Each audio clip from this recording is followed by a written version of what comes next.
As you know, if you've been watching my husband and I for any length of time, we talk a lot about how mood affects more than just your weight, your fitness, your cardiac health, your longevity. In fact, I've often said that weight loss is the stunning side effect of vibrant health. We don't really like the word diet because it first three letters are die, right? So, but your diet really affects your brain, like a lot.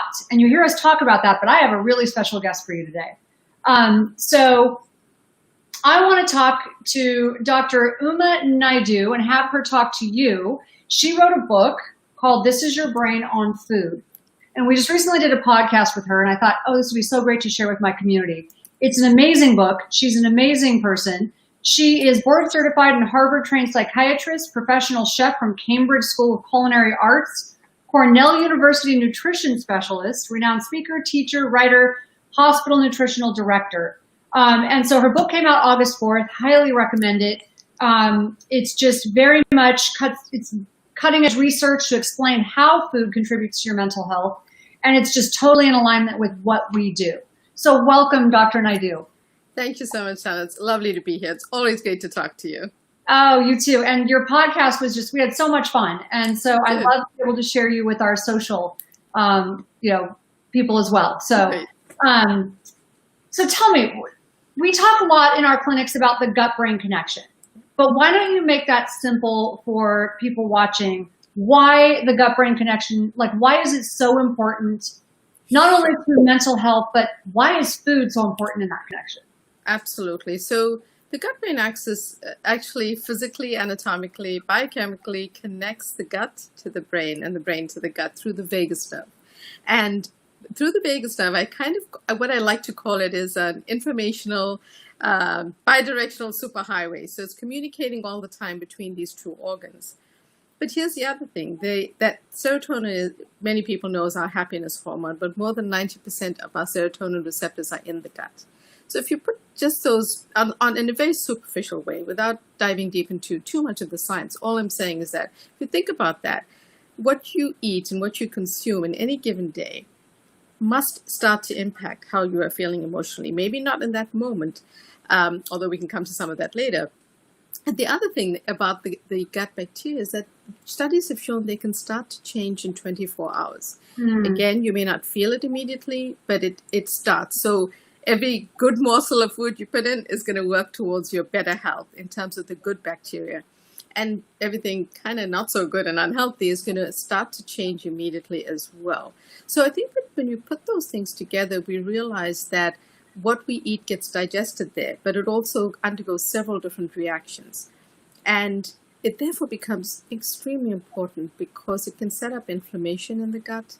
It can then spread to other parts of the body, but most importantly, it can also affect our brain and our anxiety, our depression levels as well.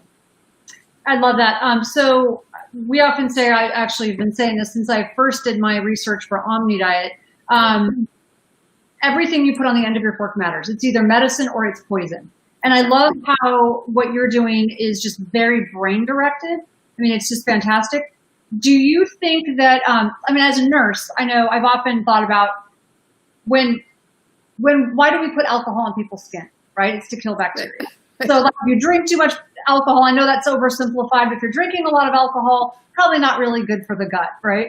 If you're doing certain things that hurt your gut, what I'm hearing you say is that it damages, when you damage the gut, you are actually hurting your ability to make serotonin or the amount that you're producing. Exactly. And how it gets to the brain, or how everything related to several neurotransmitters transmitters get impacted. So you're absolutely right. Inflammation can get set up. People can experience a leaky gut.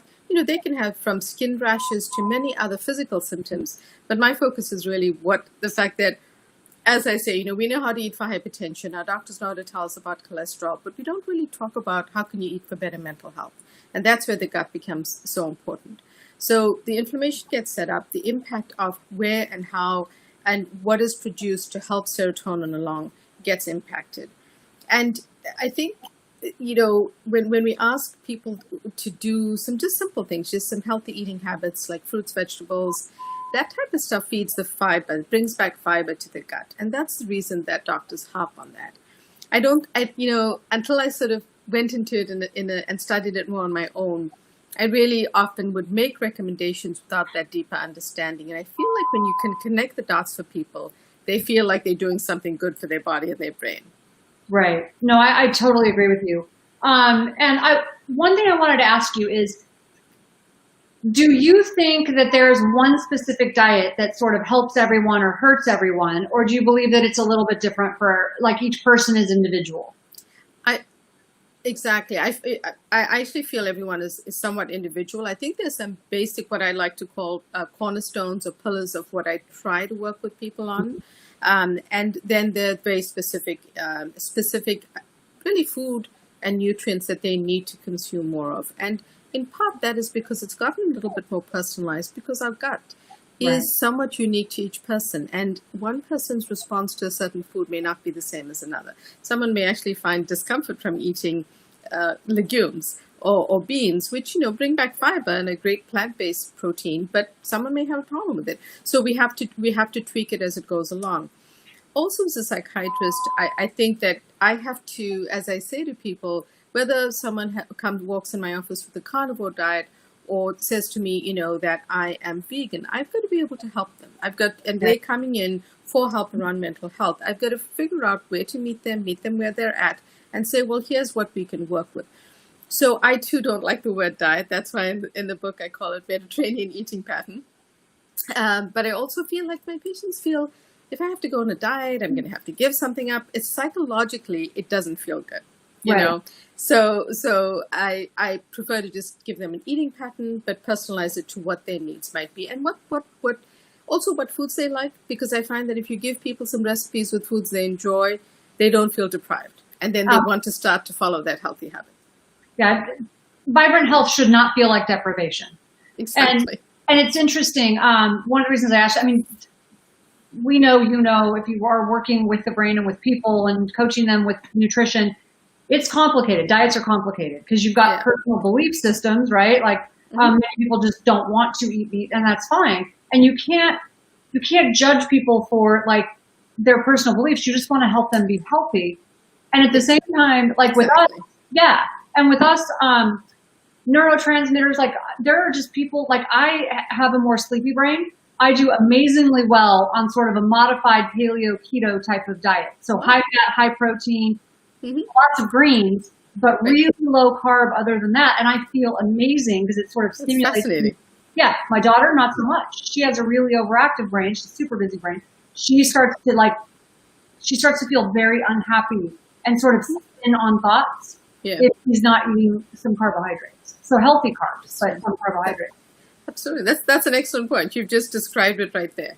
It's absolute. And you and your daughter, you're genetically related, but still with that, there can still be differences. And I think that's a beautiful example. In fact, I'm going to use it, Tana, to explain it better to my patients, because sometimes they get a little bored with every doctor tells me to eat my beans and greens. Well, there's more science to it now. We know a little bit more, and there's even more burgeoning, factors around the bacteria and stuff, which is actually super cool. So it's so interesting. No, I love that. And I love that you are really helping people with mood with your book. So we often, like our clinics, we see that the number one, like the best testimonials we have are from people who radically change their diet more than any other intervention we can do. There are people who need medicine, but that just is a huge intervention. And so for you to be really focusing in on brain health and how, I like what you said, there are pillars. You have certain food rules, if you will, for lack of a better word, that are general. They're general. We know that eating a lot of sugar is bad for the brain. That's a general, right? Exactly. So tell us some of the general rules that you've found. So let's start with the things to avoid. So, you've seen my book, Tana, and so each chapter we try to look at foods to embrace and foods to avoid and try to give people more than one option. So usually when I talk about when I speak with wonderful people like yourself, is I try to hit some high points. You're absolutely right. Sugar, we know that's not good for us. You all talk about it all the time. I so appreciate that message because it actually impacts the brain. People often think about sugar as, diabetes, and, there's a family history of diabetes in my family. It's much more than that in relation to the brain. Then there's things like trans fats, which in fact have been shown in studies to be related to increased aggression and anger. So it's not just that it's bad for your cholesterol or that type of stuff. There's now behavioral correlations being shown. So there's an additional reason. And then there's, the unprocessed, the processed bad vegetable oils. And this is a great example from the pandemic. I found that a certain number of my patients were noticing that things were hard, and yes, there's a lot of stress going on, but they were eating more meals at home. And these are individuals who travel a lot for work. And they actually found themselves feeling better even there were other things that were not, and when we really pinned it down, it was eating more healthy meals at home and not being exposed to the processed vegetable oils that are likely in a lot of, fast foods and restaurants. And then, all of the processing that goes into things like fast foods are the things that are bad for our brain. So those are the things to push away and really do it consistently, because it not only affects your brain health. Preservatives like nitrates that are found in processed meats actually have been shown to drive depression. So it's a longer list of things to avoid. And then the pillars of the things to do include the fiber-rich foods, include foods rich in pre and probiotics. Those are some pillars. And then, the omega-3s, I feel they hit on so many high notes across the different disorders, and people are aware of this. So I rather talk to them about it being one of the pillars. Include omega-3 fatty acid-rich foods, because that's going to help you out. So and the whole thing is make it simple. Make it simple that people can carry it on their phone or take a photograph of the list from the book and do that when you go shopping. So you've got that foods to choose, foods to lose, which will really help people figure out. Exactly. That's people's gripe. Even still, I've been doing this for, dear Lord, 12 years or 14 years. And still people are confused by what to eat. There's so many of us out there, but food's complicated. And it changes as we learn the research, right? It changes, absolutely. It changes as we learn the research. And sometimes messages that people get are confusing. For example, there was an Annals of Internal Medicine last fall that talked about red meat is back. It didn't frame it like that, but my patients were coming in and saying, well, I'm going to get pepperoni in my pizza. I'm going to get steak every day. And what you're telling me is wrong. So part of it is interpreting what's out there, helping them understand. Really, I really focus on trying to make it simple for people, but give them good, solid rules they can follow, plus the little tweaks that you'll find in each chapter. The foods that you didn't know you can add to your diet that could help your mood or your anxiety. So those are, that's how I like to unpack it for people. No, I like that a lot. And one thing that I've learned is when you are looking at studies, look at who's sponsoring them. So thank you. Thank you for so when you start hearing, 2 glasses, 2 drinks a day or 2 glasses of wine a day is a health food, but it's sponsored by Mondavi, you need to pay attention, right? So we need to be knowing who's sponsoring these, because sometimes, right, you can skew the way that the study looks. You can absolutely skew that. Plus, when you this, Hannah, from when you write a research article, you have to disclose, any sort of conflict of interest and that type of stuff. Yet, if people are producing scientific work, they will get published. But it's for us to unpack that for the public, right? Because people look at that in the news, or they see a headline and they think, well, that has to be right. And it's from respectable journals. So it's really for us to help people understand that. And so thank you for saying that, because there are many flawed studies because of that. Yeah, absolutely. So sugar, we've been talking about sugar. Sugar but it's also, people have a sweet tooth. We just can't get away from it. Which of the artificial sweeteners, because even stevia is technically processed, which of the sweeteners are your favorites? So the ones that I say to people, if they have that sweet tooth and they're struggling, that they should, stick with something like stevia, or they can also try erythritol, because it's harder. But I also talk to them. So if you must have something in your in your tea or your coffee, then go with one of those. But the other thing about it is just to understand why. that, stevia is natural, it's non-caloric, it's doesn't impact insulin. And with erythritol, again, it's a non-insulinogenic sugar, and it's a sugar alcohol. So it actually gets absorbed in the small intestine, and it is not fermented by gut bacteria. So, there are ways in which it could be a healthier choice for you, but at the same time, what I also, start to talk to people about is, can you incorporate things to help that sweet tooth? And by that, I know that different fruits, and we know that different fruits, the ones that we like to recommend are berries, because of their health benefits, the antioxidant-rich foods, the polyphenols, but also their glycemic index. I also like to help people really enjoy sweet, something sweet as a treat. And if you can work with things like a piece of avocado, and I made a chocolate mousse with avocado, natural cacao powder. Someone on my team created the recipe, and I tested it, and I made some tweaks, and it was actually delicious. And super ripe banana, piece of avocado, super dark chocolate, healthy fat, the cacao, great for your brain. Banana, not so much of it, it wasn't a huge amount, but it offered that sweetness back. And when it was whipped, it was like a dark chocolate mousse. So if you can maybe do that, because you are getting some sugars from the fruit, but it's okay. It's a treat for you, and do it that way. I think that there's a sort of path you want to go to get off the sugar alcohols and the sugar itself. So that's one route. Yeah, I love that. So the less, the better, because it does keep your brain thinking you want something sweet. So if you can do less, that's better. It's super sweet, exactly. Right. It's your receptors get hypersensitive to that. And I'm really glad to hear you say that erythritol, because that's what I've been recommending. I was hoping you'd say the science was still supporting that. Right now it's still okay, but again, in moderation. I'm not saying you should be. Yeah. There are some people I know. Some people seem to be more sensitive to it than others, but it's not like xylitol, which causes the gas, the bloating, the GI upset. It's very different.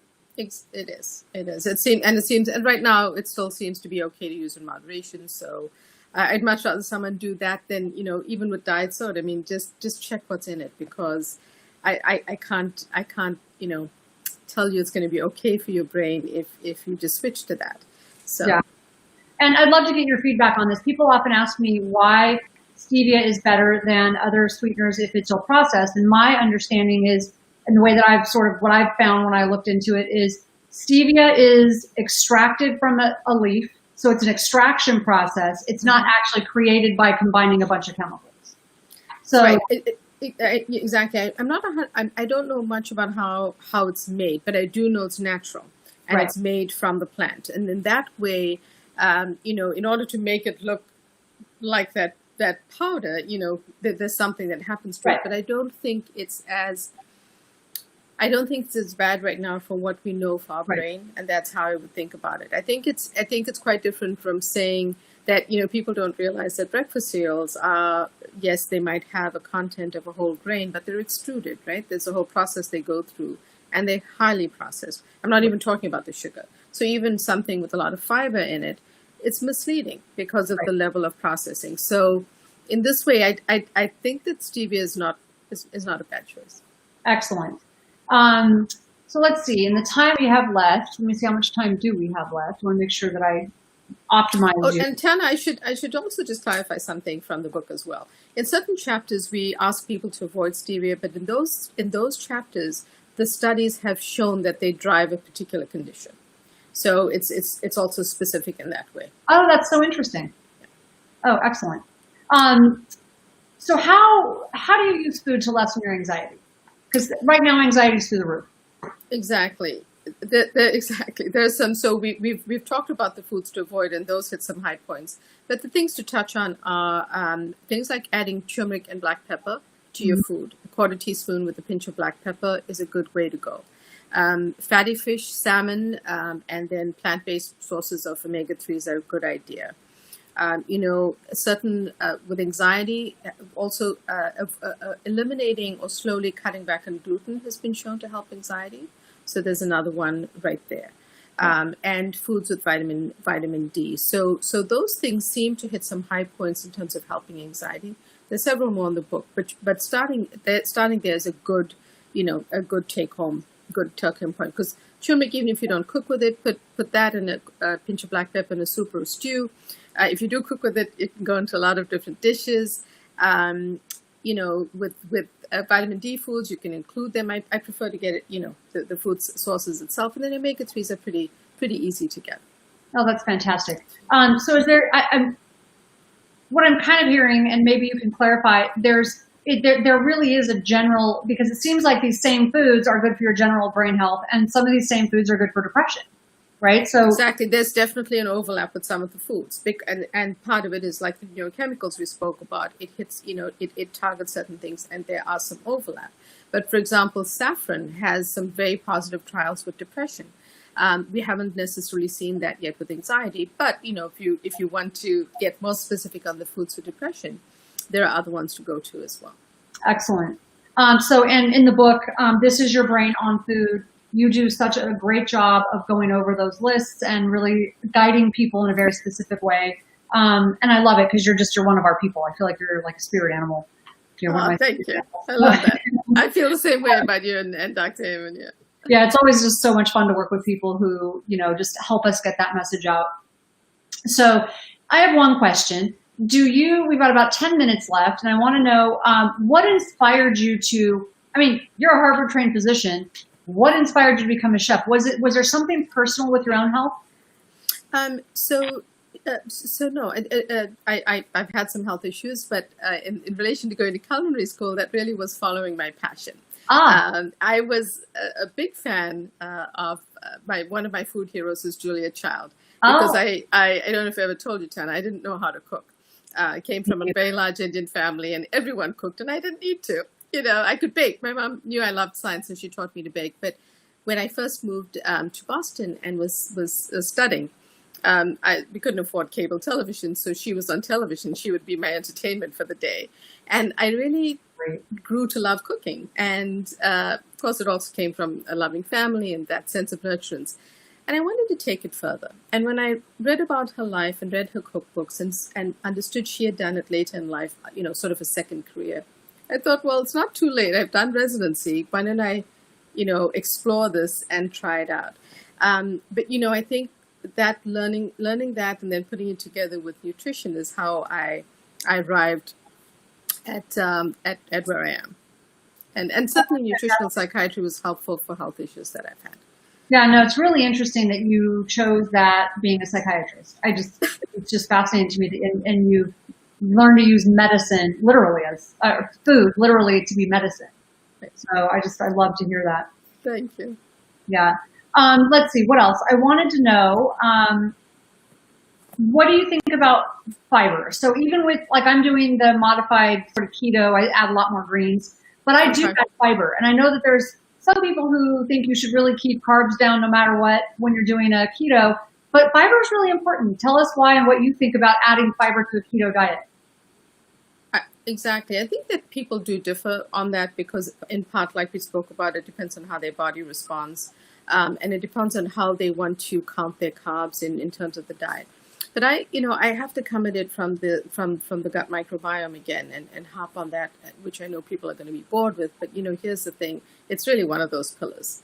It's, the fiber from those. And maybe you could look at the vegetables that are not high in carb and incorporate those more often and see how you do with it. Because the fiber from those, you really can't get in anything else that you might be eating. I'm just not sure what your sources of fiber might be, and why not, get it from food if you can. Right. There's certain supplements people can take, but why not use it from food? So that's, to me, if you're taking care of your gut bacteria, you're doing your body good, and you're certainly doing your brain good. Because the more positive short-chain fatty acids that those little bugs create for you, the better your brain is going to be. So I would say if you're concerned about it, go for the lower carb ones, but don't give them up because the fiber is going to be important for you. I like that. So Dr. Perlmutter is one of my mentors when I first started this journey. And because I do tend to eat a lot of high fat, high protein foods, I found that I did need a little bit of a bump. So in my smoothie in the morning, I would add a little bit of acacia fiber, and that's supposed to be a really good prebiotic. But I agree with you. You should try to get as much as you can from food. So how much would you recommend people get every day? So I like to challenge people to kind of, so I sort of say to them, look, I want you to eat the rainbow of foods, right? Lots of fruits and vegetables, but, portion size is understood. And so say with your vegetables, how many different colors can you put in your salad? Yeah. Now, these individuals may not be on a keto or just a keto diet. And that gives them, it gamifies it. And B, it's sort of, it makes it fun for kids. It makes it fun for the family. It makes it beautiful and colorful. We eat with our eyes first. So I like to challenge them in that way, because what I find is if I say you have to get a certain number of grams, it's hard to break that down for people. So by saying to them, look, can you add as many colors of foods to your fresh foods or, veggies and to your day? And can you increase that during the week? It makes it a little bit easier, because what I find is on an average, they're eating about 5 or 6 different vegetables in a day just by asking them that. So I think that might be a slightly easier way to go. Oh, I like that. So once again, I just want to show your book, because I actually have people commenting and asking what the name of the book is. So This Is Your Brain on Food is the name of the book, and it's Uma Naidoo. And Dr. Naidoo, how can they find you? Thank you. So I have a website where you can reach us, and it's book.umanaidoomd.com. And that's probably the best way to reach us. All right, I'm going to spell that out just because it's hard for people to try and figure it out. So it's book.uma, U-M-A, Naidoo, Naidoo, right? .com? Yes. MD.com. MD.com. MD.com, yeah, of course. Yeah. So that's great. And I just so appreciate your time and sharing this with our listeners and our followers. And if I can, I would like to consider you a mentor from this point on. I'd be honored, Shanna. I love speaking to you and Daniel. So, and I just love it. Happy to collaborate. Votes, right? So we need to get the message out there. Exactly. Before we go, I just want to let people know, next week's live chat, I'm going to be interviewing Dr. Jennifer Love, who actually works for us at Amen Clinics, and she has a new book called When Crisis Strikes, the 5 steps to heal your brain, body, and life from chronic stress, which we're all going through right now. And this is going to be at 3 o'clock on Wednesdays. That's 3 o'clock Pacific, 6 o'clock Eastern. But I just really appreciate you guys coming and watching and honoring our guests and our doctors that we have on the show. And it's just been such a pleasure. So once again, before we end our show, This Is Your Brain on Food, and Dr. Uma Naidoo. And you've just been such a pleasure. So is there anything else you would like to talk about before we go? We've got a couple minutes. I guess I would just say that every person's diet is, every person's food plan is different. And people should just try to embrace at least one healthy habit. Start there. Do one thing for yourself. If you're feeling like you're stressed and this pandemic is going on, do one thing for yourself, because if you can embrace one habit, it will stick. And I promise you that if you do one thing to help yourself, you will stick to it when you start to feel better. I love it. And I find that really works. Yeah, we call that tiny habits. We like to exactly. So I'm kind of one of those jump the canyon kind of people. I've noticed that when I first started doing this, I thought everybody needed to jump the canyon. And then I realized, I'm not going to get very far because most people don't want to jump the canyon. Some people need to take little tiny steps, and that works. It's exactly. There. Exactly. So whether it's whichever one it is, Exactly. Yeah. We all have to start somewhere. Yeah. No, I really appreciate it. And so give us one quick tip that someone can do right now. If they get off of the show, what can they do right now? I would say start to add turmeric and black pepper to your smoothie. Easily bought as a spice, will last long. 1/4 teaspoon a day, pinch black pepper to make it more bioactive. Targets a lot of different mental health symptoms that you don't have to cook with it if you're not used to it. It will still be fine in a smoothie or a soup. I love that. And we actually, because of that, because I love curry, my husband doesn't. So but he really does like curcumin. And so we actually have a new supplement called Happy Saffron, and it's got some curcumin in it. We still want you cooking with it. But happy saffron is, it's actually one of our top supplements at the moment. It's doing really well. And saffron's been shown to be very effective for depression. So it has been, exactly. And the point about saffron, I love the fact that you have a supplement, is that it's a very expensive spice. Right. And, not everyone cooks with it. It does go in risotto. It can go into risotto, it can go into biryani, an Indian rice dish, and it can go into paella. Yeah. So it's many things, but it's great. It's actually a lot easier for people because of the cost and not knowing necessarily how to use it to take a supplement in that instance. Yeah. We try to aim for food a lot of the time, but that's perfect. Yeah, no, it's great. And it is because I don't cook with it for the family, I put some in my tea, but nice. I appreciate it. We're going to run out of time here, and you've been so amazing. Dr. Naidoo, this is your brain on food. So thank you so much. Thank you so much, Tana. It was lovely to talk to you. Have a wonderful day. As day. always. You too. Bye. Bye-bye.